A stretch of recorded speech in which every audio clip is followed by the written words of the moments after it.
Hallo und Servus hier on Servus Kraut, Germany for non-Germans. And as I promised you the last two times that we were together, I said I'm trying not to make it a super political thing every time. We had the election, so we had it somewhat political. And if you listen to the last one, it's still not over because, of course, like I mentioned last time, the parties couldn't agree yet, like who's going to a coalition with who. They're still discussing things amongst each other, with each other, seeing how to get one over each other. So that might take a while. It's also a very German thing, by the way, that decision making, like you want to be super mega well prepared. And I think it's fair enough when it comes to politics, of course, but this just takes a while. That's just a German thing, I believe. We don't, to keep it positive, rush things, which can lead to very long decision-making processes. Okay, so let's not keep it or make it too political this week. However, we still stick with politics somehow for a simple reason. Yesterday, at the time of recording, yesterday was Sunday, October 3rd, and October 3rd is the day of German unity. And I mean, what better time to talk about German reunification, the German unity than today, right? So here just a quick rundown and maybe a quick explanation of like what's the day of German unity, why is that thing a thing, why is the day a thing, and how do we most Germans actually celebrate it. So I'm not a history professor, so I'm gonna keep the history part very short because most of you are probably aware of German history to some extent. Like before 1945, we were kind of like the bad guys for a while, as you might have known. So then after the Second World War was over, there was an agreement amongst the winning parties. And I think it was like August 1st, 1945. And so they divided Germany into different occupation zones, right? So we had the United States, the United Kingdom, Russia. And France, of course. How could I forget France? France always wins wars.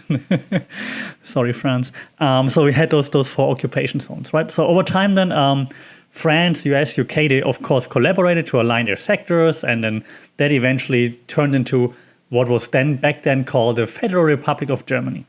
Yeah. And part of it was, of course, West Berlin.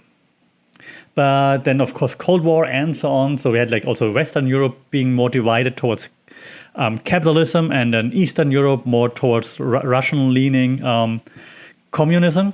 And the same happened then with East Germany, the Russian part, the Russian-governed sector, and of course, which then was known as German Democratic Republic, and East Berlin. Right, so we probably basically had Germany divided, just like Europe was divided, and you had Berlin divided in the city of Berlin. And over time, as the Cold War picked up and so on, they actually built a wall in the middle of Berlin. And you can still see parts of the wall there. There's like a line also on the floor, on the street, on the road that goes through Berlin. It shows you where exactly the wall was. And that wall then became more and more guarded over time, right? So they really built it more or less like overnight. Like, I mean, it was a longer process, but they just cut it right through. Like families were separated, like friends, work, whatnot. All of a sudden, it was separated. And then you had like, it's not just the wall, right? It's like barbed wire and then armed guards and landmines and whatnot. So a little bit of North Korea feeling there. And that was kind of crazy. And actually, and before I continue that history lesson, so then over time, you could get exemptions to enter Eastern Berlin if you come from the West, if you have, for example, business there.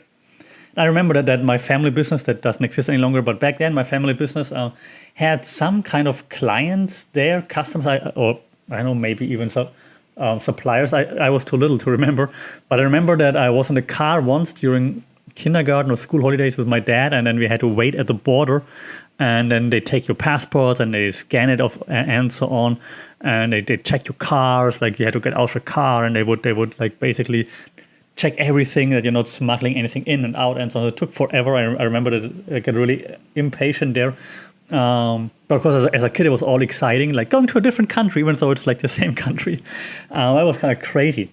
So that was in the middle of Berlin, right? So that wall, and people died, of course, because eventually communism didn't really work out that well, as we all know, and people tried to flee And if you're kind of like in North Korea, and I don't want to use that comparison too often, but you try to flee, you try just to run across, they're going to apprehend you, and if they can, they shoot you. They even like for a while, they had a shoot to kill order at the wall. So if you're running and you can't, the chances are they're going to shoot you and they're going to kill you. And the chances are very high. And people try to flee like in very creative ways with balloons. They shot people down, but just crashing a car right through the border. Of course, they shot them down too. It was crazy. Like lots of people died trying to flee Eastern Berlin or Eastern Germany for that matter. Not only Eastern Berlin, but through the wall, basically through the border. It was crazy. We also had the famous speech, and I don't want to just reflect on all the historical things that happened, because I'm clearly biased and don't want to start to cry. But you all know the famous speech from the wall, Mr. Gorbachev, tear down this wall. So that was in Berlin, right? Because it just separated people of the same country, which was really sad. From a personal point of view, so my stepdad, he had family in Berlin, and he had parts of his family, like the parents, their friends and parts of their family actually got stuck more or less in Eastern Berlin. So they were separated and they didn't communicate much because there was no chance for them for like forever. It's like from basically 1961 when they constructed the wall until then 1990. So there was a long time. Also, what was interesting here, that the wall, like kind of like around like West Berlin, was kind of like it made it like an enclave in like the Eastern Germany, because Eastern Germany is around Berlin. So even the western part of Berlin is in Eastern Germany. So that's why you had like this in Germany it was called Luftbrücke, like an air bridge. Is that the right thing? Like when then planes would drop supplies and so on into Western Berlin to help people survive. Crazy stuff. Really insanity. Eventually then during the 80s, the pressure got more and more. And like in 1989, then people started to slowly mount some kind of uproar. But that always usually got squashed down very fast. But in 1989, it got just more and more. And eventually, and you should check this out on YouTube because I can't really explain it well enough to actually explain the significance of what happened there. But in 1989, then some mistakes in the Eastern German government led to people being able to kind of flee the country via the borders to Hungary, and so not directly the German border, but via Hungary, and then basically like going around a few corners and then into Western Germany. And yeah, as soon as people heard about it, they're like, okay, let's just go. And so this pressure just got so big that then eventually Eastern German government had to say, okay, whatever, we can't kill them all, we can't just mow them all down. So, all right, whatever, let them go. Yeah. So and this then all took place from 1989 to the 1990, and then in 1990 officially the Berlin Wall was no more. So after more than 25 years, the wall was gone. And there was like lots of protest demonstrations and so on. And eventually, people were able to climb that wall and tear it down with their bare hands and with like their small hammers and whatever they had. Like those pictures, check it out on YouTube, those videos from the news reporting. I remember when I was a kid, I was 1990, so I was like 8 or so. And I was watching with my parents, like with my mom, my stepdad, and my stepdad being from Berlin and his family being there and having family in East. They were crying.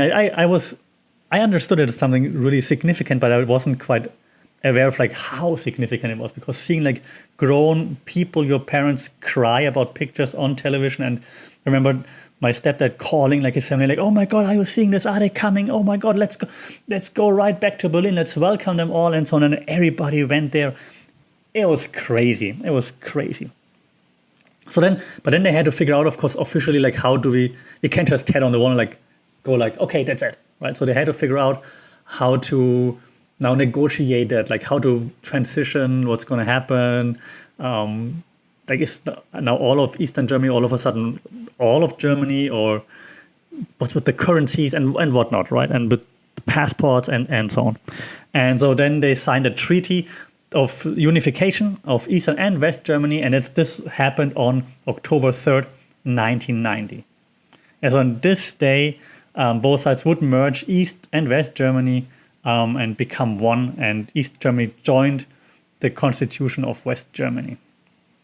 And that's why October 3rd is the day of German unity, Tag der deutschen Einheit in German. All right. So now that I'm all sad, excited, happy, and all those things together, let's talk about how do we celebrate the German Unity Day of German Unity Day. So officially there are celebrations all over Germany. Most significant celebrations, obviously, capital Berlin, which, by the way, before the reunification, the capital was Bonn, but ever since the reunification, since the unity, it's Berlin again. So you have celebrations more or less all over the country. Your bigger cities celebrate more than smaller cities, obviously. Like you would have events in, I don't know, Frankfurt, Dresden, Munich, and so on. However, the biggest celebration, of course, are in the capital in Berlin. What you usually see there is then, well, in different parts of the city, because Berlin is like the biggest city in Germany, so in different parts of the city, like a different kind of celebrations. And of course, the parts of the city that see the biggest celebrations are the parts with the most historical significance. Like one is the Platz der Republik, like the famous place close to the Brandenburg Gate, which is then, of course, also the Brandenburg Gate is like a very significant point of celebrations because it's the gate.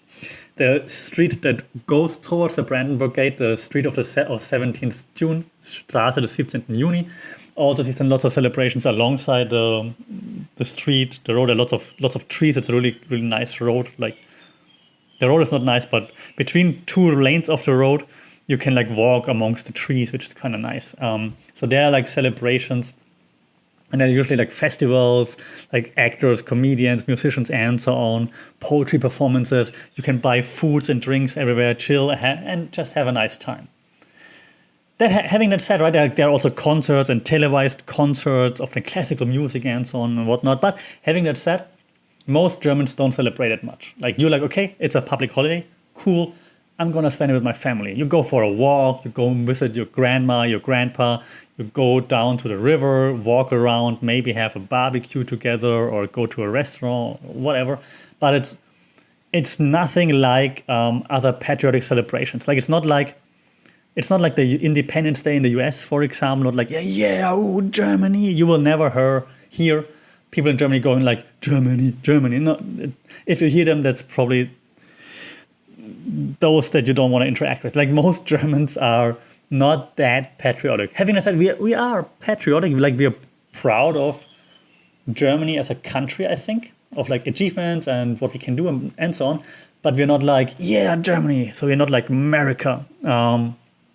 Based on our history, I think, like knowing that you started not only one, but more than one world wars. You're like, okay, maybe we shouldn't be like all in your face with our flag. Still, I do think that, especially now that it's been like a long time since that, and like my generations and the generation after us, it's like, it's not our fault. I mean, we understand we did something wrong and we're gonna make sure it never happens again. And we're gonna still like pay the price for it, but that doesn't mean we cannot be proud to some extent of where we're from, what we're doing, and so on. Even though the question of should you be proud where you're born, should you be proud of where you're born is still a different question altogether anyways, because what does it really say about yourself? But I think you can be proud to some extent, of course, of what your country is achieving because you're part of it, part of the group. All right, having that said, celebrations usually not that big. You don't see like German flags in like every other garden or house or whatever. The only time we show German flags is for football. If there's like a World Cup or something, then you see German flags. Other than that, you don't see German flags that much. And maybe you just stay home, watch TVs, watch like documentaries if you really want to do it. Politicians make, of course, speeches and so on, but usually it's more like a low-key affair. You chill with your family, friends, and then that's about it. Yeah, usually you go outside because then October 3rd, like beginning of October, is usually still kind of okay. It's not that hot. It's like warmish, like let's say maximum like 20 degrees Celsius around, but usually still a bit sunny. So you go out, it's the beginning of autumn, you walk around the park. When I was at home, when I still lived at home, I would go with my parents. We would go into like, there's like a castle. Of course, there's a castle where we live because there are castles everywhere in Germany. So we would go to like a castle and then like to the garden of the castle and just walk around there under the trees, chill a little bit. So that's a typical thing, like go for a walk in the fresh air. Germans are all about fresh air, more on this in a future episode, I believe. Yeah, so that's usually like how German Unity Day works, but it's not that exciting compared to Independence Day or military parades. We don't have a military parade, by the way. I don't think Germany will ever have a military parade. Like while others like France and whatnot do that for whatever reason, because let's be honest, why would France have a military parade? I mean, yeah, be proud of your military achievements. That's not the topic of the podcast, so I should have another podcast on France. I'm kidding, France. I love I love you. Mwah. Just your counting is weird. But back to Germany for non-Germans. I'm sorry. It's all made in jest, right? I'm not hating on France. I like the food. So back to the German Unity Day. I'm canceling France now. So the celebrations aren't that huge. However, the day still, I think, is special for us. Even though we're not going out and celebrating like crazy, the normal Germans, but you still feel like the sense of, man, this day really changed a lot. So even if I look at younger people, I have a younger sister, for example, and their friends and so on. So they're fully aware of what this day means for the country, for the people. And I think it's really important to also just maybe show the younger generation just videos from when people in Berlin were tearing down the wall with their bare hands. Like they had like a small hammer or whatever, and then they had a crack in the wall, and then they were using their hands to tear down the concrete and to like just use any means necessary to just tear down that wall on that very day when the announcement was made. They didn't want to wait for professional tools, for construction companies to tear it down. Like, no, thousands, maybe 1 million people were storming to the wall, climbing the wall and trying to tear it down that very night. And they got holes in the wall and whatnot. It was insane. Check this out. I can only urge everyone to check it out to see why this day is so important for many. And while I'm, again, not the biggest fan of like overly patriotic things, I do agree that this day should be remembered, and even younger generations should be reminded of that, because it's not, how to say, it could have gone in another direction, right? Like it's not, we were divided, and if like a few fortunate events back then wouldn't have happened, then we still would be divided. So yeah, shouldn't take it for granted, and I think that's why it's something to celebrate. Now, one question that has been asked quite a lot in regards to the Day of the German Unity is, now, 20, 30 years later,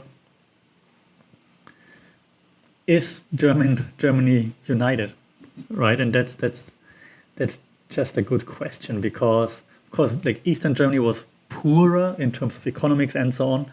And then for a while after the German unity happened, then Western Germany, with the taxes, you had to pay like an extra tax to support the rebuilding of Eastern Germany. They call it Solidaritätszuschlag. It's like an extra tax, like for solidarity tax, basically. And of course, this then also led to people arguing like, why should I pay for Eastern Germany if I live in Western Germany, and so on. So like some anger there. And Eastern Germany would be like, man, you have everything, we have nothing, like what the hell? And unemployment rates were higher in Eastern Germany, and it of course couldn't be fixed like right away. And still now, like 1990, now it's 2021, like over 30 years later, there's still some discrepancies there. And without stereotyping anything, but usually you also see that, for example, more right-wing parties are a bit more successful in the more Eastern German regions. Not everywhere, but generally speaking, simply because you don't have that much economic stability there. There's more unemployment, and you're like, hey, and I'm saying this now to exaggerate, but it's more like, hey, Germans first before anyone else. And that's why there's those right-wing parties. They just going like, hey, you don't have a job. Look, why do we have foreigners here? Vote for us. We go Germans for Germans, Germany for Germans, and so on, right? So that's why they're usually more successful in the more Eastern German parts. I do think it's getting better, hopefully, I hope. Some cities in Eastern Germany, so it's not like it's like a huge difference in terms of like everything is a wasteland in Eastern Germany. It's not, right? Like Dresden, for example, beautiful city. Erfurt, beautiful city. Leipzig, beautiful city. So there's lots of beauty there. So they're definitely like not trying to hate on any part of Germany, just trying to explain like why there are still some discrepancies within Germany. I do hope that like with the Day of German Unity, we all, and it's a bit cheesy, but think about what really matters, and that we're like one people. And simply that like it's important to stick together, and that we're not going to get divided anymore. To finish those things, this podcast off now, before I start crying, thinking about the past,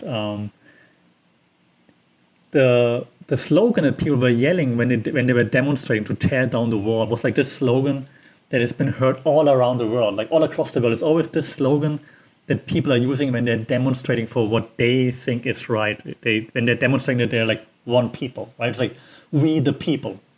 And that's also what Germans were yelling back then. Saying was like, wir sind das Volk, like we are the people, basically we the people. Right?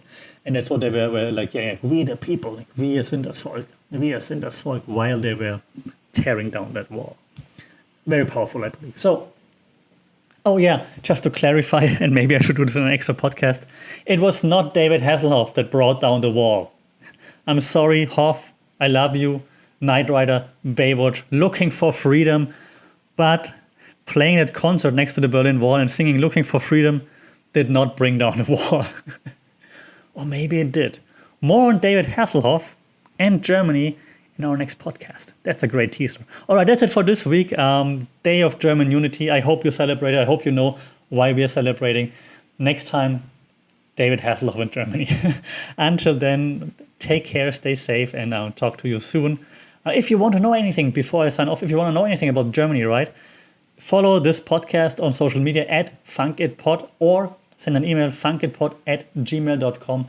I shall get back to your questions and maybe put them on here on the pod and answer them on the podcast. All right, now signing off. Thanks a lot. Take care. Celebrate German unity. Celebrate your own unity. Be happy that you're one people where you are.